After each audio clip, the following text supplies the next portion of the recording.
आज आयुष दिवस पे मैं सभी अपने आयुष क्षेत्र के चिकित्सकों को, चिकित्सा कर्मियों को और इस कार्य में लगे हुए सभी लोगों को अपनी ओर से शुभकामनाएं और बधाइयाँ देता हूँ।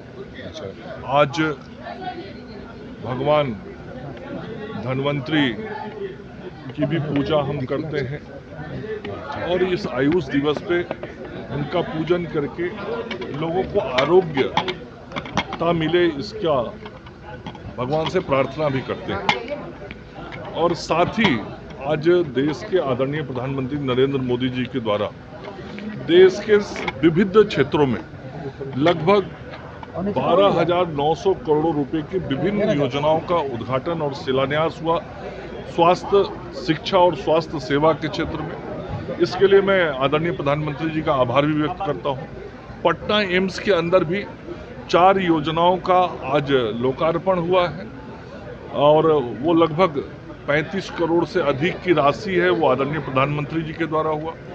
उसके लिए भी प्रधानमंत्री जी का आभार व्यक्त करता हूं। और जिस तरीके से हमारे आदरणीय मुख्यमंत्री नीतीश कुमार जी और आदरणीय प्रधानमंत्री जी दोनों लोग मिलके बिहार के स्वास्थ्य सेवाओं को लगातार बेहतर करने की दिशा में काम कर रहे हैं, मैं इसके लिए अपने दोनों मार्गदर्शक नेताओं को, नेतृत्व करने वाले नेताओं का आभार व्यक्त करता हूं। और आज एक बहुत बड़ा दिन देश के वैसे हमारे सम्मानित बुजुर्गों के लिए है जिनकी अवस्था 70 वर्ष की हो गई है। आज प्रधानमंत्री जी ने जो हमारी आयुष्मान योजना है, उसी आयुष्मान योजना के तहत 70 वर्ष से ऊपर के सभी लोगों के लिए 5 लाख रुपए तक का वार्षिक इलाज मुफ्त में करने के योजना का शुभारंभ कर दिया। और आज यहाँ पटना एम्स के इस ऑडिटोरियम में सांकेतिक रूप से हम लोगों ने भी बिहार के कई लोगों को जिनकी अवस्था 70 की या उससे अधिक की हो गई थी, उनको ये योजना का कार्ड हमने दिया है। और बिहार में लगभग 50 लाख ऐसे लोग हैं जिनकी उम्र 70 से अधिक हो गई है। वैसे सभी लोगों को इस योजना का लाभ मिलेगा। मतलब आज पूरे देश में लगभग 6 करोड़ और बिहार में 50 लाख ऐसे वरिष्ठ नागरिक जिनकी अवस्था 70 की हो गई है, उनको अब जीने का एक नया आधार मिला है और स्वास्थ्य सेवा उनको बेहतर तरीके से मिले, उसकी एक नई सोच और नया कार्ड उनको आज मिला है। बिहार सरकार ने जमीन की भी बात आपने कही है कि 27 एकड़ जमीन। हाँ, आदरणीय मुख्यमंत्री श्री नीतीश कुमार जी ने पटना एम्स के लिए 27 एकड़ जमीन देने की बात कही।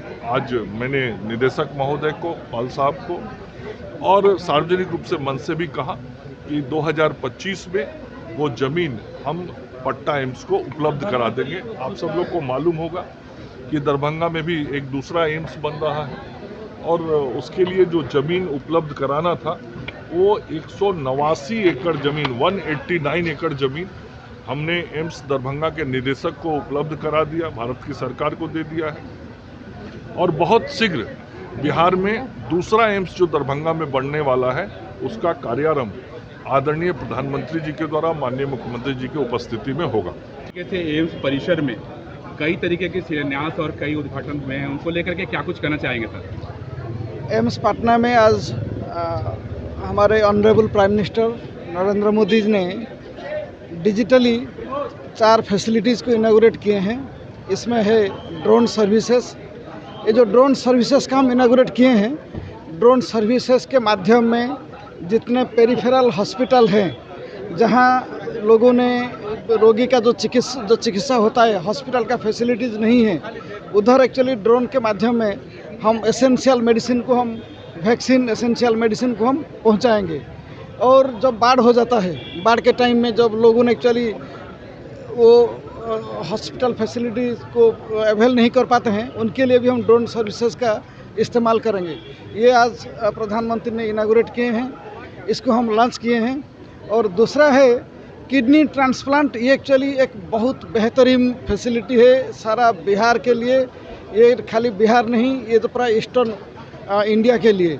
हमारा किडनी ट्रांसप्लांटेशन यूनिट आज इनागोरेशन हुआ है और बहुत जल्दी ये हमारा उम्मीद है कि हम नवंबर में इसको शुरू कर देंगे।